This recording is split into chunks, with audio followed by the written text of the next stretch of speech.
Chapter 15. The next day, Dantes filled his pockets with precious stones, carefully buried the chest again, and disguised the entrance to the cave until no trace of it was visible. Then he began to wait impatiently for his companions to return. He had no desire to stay on the island looking at his gold and diamonds, like a dragon guarding a useless treasure.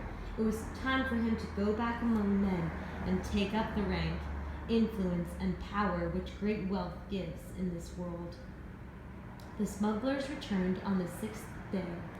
Dantes recognized the Jeune Amélie from a distance and dragged himself down to the shore. When his companions landed, he told them that, although he was still in pain, he was considerably better. Then he listened to the account of their adventures.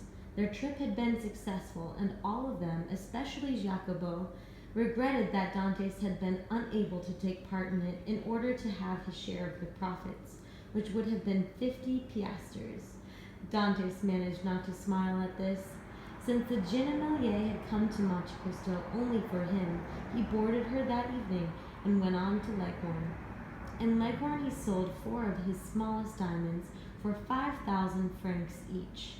The next day he bought a small ship for Jacopo, adding 100 piastres to the gift to enable him to hire a crew, on condition that Jacopo go to Marseilles and ask for news of an old man named Louis Dantes and a young woman called Mercedes. Jacopo thought he must have been dreaming.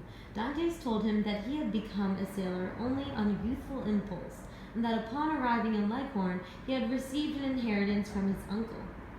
Dantes' superior education made this story plausible, and Jacopo did not doubt its truth for an instant. The next day, Jacopo set sail for Marseilles. He was to meet Dantes later at Monte Cristo. That same day, Dantes took leave of the crew of the Jeune Amélie, giving each of them a handsome present and promising to let the captain hear from him. Dantes went to Genoa. The day of his arrival, he bought a small yacht which had been ordered by an Englishman who had heard that the Genoese were the best shipbuilders of the Mediterranean. The Englishman had agreed to a price of 40,000 francs. Dantes offered 60,000 on condition that the yacht be turned over to him immediately. The shipbuilder offered to help Dantes engage a crew, but Dantes replied that he was in the habit of sailing alone, and that the only thing he desired was that a secret compartment be built in the cabin. The compartment was finished the next day, and 2 hours later, Dantes sailed out of the harbor of Genoa, headed for the Isle of Monte Cristo. He arrived toward the end of the 2nd day. His yacht was an excellent sailor and had covered the distance in 35 hours. The island was deserted. He went to his treasure and found it exactly as he had left it. By the next day, his immense fortune had been transferred to his yacht and locked up in the secret compartment. Dantes waited for 8 days, during which he maneuvered his yacht around the island, studying it as a horseman studies his mount. By the end of that time, he had recognized all its good qualities and all its defects. He promised himself to augment the former and remedy the latter. Jacopo arrived on the 8th day and tied up his small ship alongside Dantes' yacht. He had a sad answer to each of the 2 questions Dantes had asked. Old Louis Dantes was dead, and Mercedes had disappeared. Dantes' expression remained calm when he heard this news, but he immediately went ashore and refused to have anyone go with him. He returned 2 hours later. 2 sailors from Jacopo's crew came on board his yacht to help him set sail. He gave orders to head for Marseilles.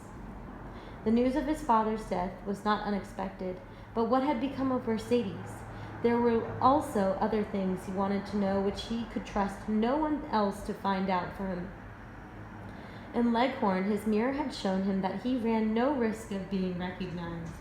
Furthermore, he had every means of disguise at his disposal. One morning, therefore, the yacht, followed by Jacopo's ship, boldly sailed into the harbor of Marseilles and stopped opposite the very spot where Dantes had set out for the Chateau d'If.